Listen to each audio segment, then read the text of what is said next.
Ayan, magluluto tayo ng beef calderita. Ayun yan, ribs yan ng Australian beef. Halagyan natin siya ng soy sauce.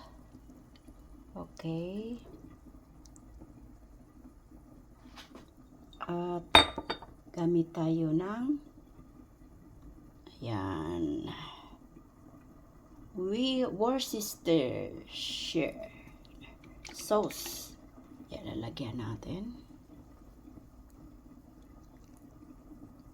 Okay. Konti lang. Marinate natin siya. Okay. At lalagyan natin ng black pepper. Pero yung black pepper ko ay iniikot yan. Ayan o. Kaya wala akong tagahawak at tinatamad akong dadalhin ko pa yung stand ko. Kaya saglit. Ayan, may black pepper na. Ngayon, haluin natin ng kamay. Ayan, nagamit tayo ng gloves. Para halong-halo yung natin. Pag marinate sa kanya. Mamaya ko ito lutuin. Hayaan natin ng mga 20 minutes. Saka natin siya lulutuin. Okay. Ayan. At ito, nagpakulo tayo ng karne. At malambot na siya. Bulalo yan. Ayan. Kaya, para may sabaw. Lalagyan na lang ng yan. Mga gulay. At luto na. Ayan, mayroon tayong 20 piraso itlog sa pato. Ngayon, gagawa tayo ng salted egg. Matagal ko na itong hinahanap talaga. Itlog ng pato at ngayon mayroon. Kaya bumili ako ng dalawang box. Tag 10 ang laman. Ayan. At mayroon tayong rock salt. Ayan, yung rock salt natin. Okay. At mayroon tayong black pepper na buo.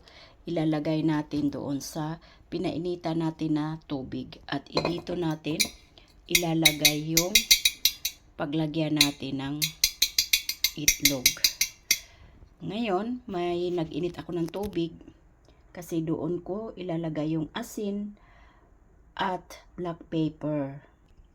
At lalagyan natin siya ng pula na asukal. I-mix natin doon sa ininit natin na tubig. Ito yung tubig natin. Papakuluin natin siya. Saka natin dito tunawin yung asin, sugar, red sugar, yung pula, at saka yung black pepper na buo. Ilalagay natin dito mamaya. Ayan, kumulo na yung tubig. Lalagyan natin siya ng asin. Ayan, yung 1 cup natin na asin. Ilalagay natin yung rock salt natin. Ayan. Dagdagan natin ng half cup. Okay. At half cup na black pepper. At lagyan natin ng asukal. Hahaluin natin hanggat matunaw. Ayan. Yung kulay ng tubig. Ayan, oh. Diba sa atin yung pinaka lang, ordinaryong paggawa ng alat na tubig.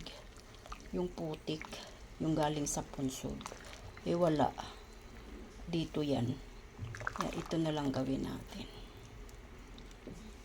Salt, black pepper, at matunaw. Tapos, i-off natin yung fire. Palamigin natin siya. Saka natin ilagay doon sa natin, malaking bote. Okay.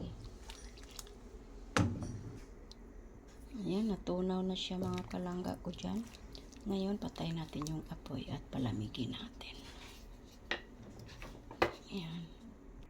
Ayan, pinalamig na natin siya. Paraan daw yan, yung pagganyan, gawa ng tubig na kung saan doon natin ibababad yung itlog na parang magmamantika daw. Ayan. Kaya hintayin natin after 90 days. So 90 days is 3 months. Ayan, hintayin talaga natin. Within 3 months pa natin makakain siya. Kaya palamigin muna natin.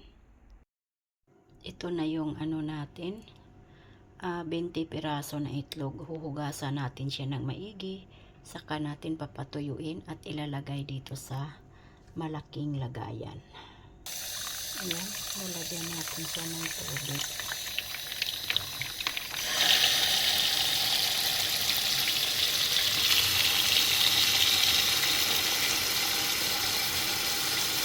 Gasa natin ng maigi siya. Yan. Ayan na siya, tuyo na yan. Kaya ilubig. Anong kulay? Ayan o. Lagay na natin.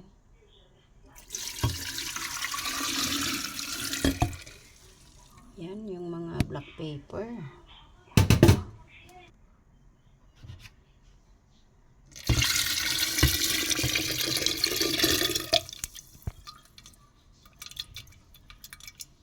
Ayan. Diba? Pero kulang pa yung tubig.